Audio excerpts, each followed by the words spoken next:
కాపు విద్యార్థులు అత్యుత్తమ మెరిట్ సాధించి ఆర్థికంగా వెనుకబడిన వారికి చేయూతనిస్తామని, వారు చదువు నిరంతరాయంగా కొనసాగడానికి అన్ని విధాలా అండగా ఉంటామని కాపు ఉద్యోగ సేవా సమితి కాకినాడ జిల్లా అధ్యక్షుడు బొజ్జ శ్రీనివాస్ అన్నారు. కాకినాడలోని తిమ్మాపురం గ్రామ పంచాయతీ రోడ్ చివరిలో గల మామిడి తోటలో కాకినాడ జిల్లాలోని వివిధ డిపార్ట్మెంట్స్లో పనిచేస్తున్న కాపు ఉద్యోగులతో గార్డెన్ పార్టీ ఘనంగా జరిగిందని కాపు ఉద్యోగ సేవా సమితి కాకినాడ జిల్లా అధ్యక్షుడు బొజ్జ శ్రీనివాస్ తెలిపారు. ఈ కార్యక్రమంలో జిల్లాలో వివిధ డిపార్ట్మెంట్లో పనిచేస్తున్న కాపు ఉద్యోగులు 500 మంది పాల్గొన్నారు. ఈ కార్యక్రమంలో మెగా డిఎస్సి 2025లో ఉపాధ్యాయ ఉద్యోగాలకు ఎంపికైన 66 మంది యువతీ యువకులను సత్కరించారు. కాపు ఉద్యోగులు వారి ప్రభుత్వ శాఖలచే ఉత్తమ సేవా పురస్కారాలు పొందిన 20 మంది వార్డు గ్రహీతలను సన్మానాలు చేశారు. పరిచయ కార్యక్రమంతో మొదలైన గార్డెన్ పార్టీ ఆటల పోటీలు, సన్మానాలు, సత్కారాలతో ముగిసింది.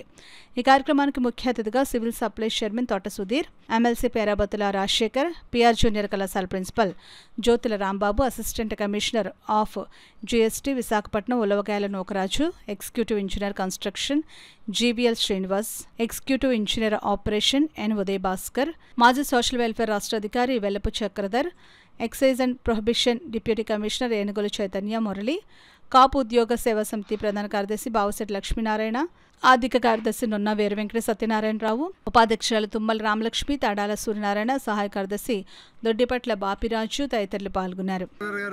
అలాగే మన ఎగ్జిక్యూటివ్ మెంబర్స్ మొత్తం దీనికి తోడ్పడ్డారు. దీనికి మన ఎమ్మెల్సీ గారు అయినటువంటి పేరాబతుల రాజశేఖర్ గారు, అలాగే మన civil supply chairman Thota Sudheer గారు, అలాగే ఏనుగుల చైతన్య మురళి గారు, ఇలాంటి ప్రముఖులు అందరూ వచ్చారు. అలాగే వివిధ డిపార్ట్మెంట్ నుంచి మొత్తం అందరూ వివిధ డిపార్ట్మెంట్ నుంచి వచ్చారు. అలాగే ముఖ్య అతిథులు అయినటువంటి నల్ల ఉదయ భాస్కర్ గారు, అలాగే జిఎల్ శ్రీనివాస్ గారు, ఉలవకాయల నూకరాజు గారు, అలాగే జ్యోతుల రాంబాబు గారు, అలాగే శ్రీ కొత్తపల్లి రాంబాబు గారు అనేటువంటి ప్రముఖులందరూ ఈ యొక్క గార్డెన్ పార్టీకి చాలా విజయవంతంగా కృషి చేసి మాకు ఈ అవకాశం కల్పించేందుకు వారికి ప్రత్యేక ధన్యవాదాలు. అలాగే వచ్చే సంవత్సరం 6వ కార్తీక సంబరాలను కూడా ఎంత గ్రాండ్గా జరగాలని కోరుకుంటున్నాం.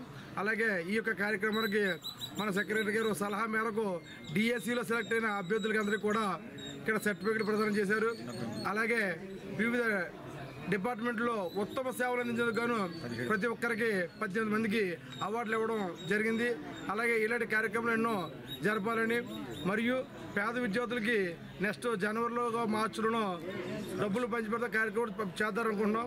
మరి పెద్దలందరూ సహకరిస్తే ఈ కార్యక్రమం కూడా విజయవంతంగా పూర్తి చేస్తామని తెలియజేసుకుంటూ ఈ అవకాశాన్ని పెద్దలందరికీ ప్రత్యేక ధన్యవాదాలు తెలుపుతున్నాను.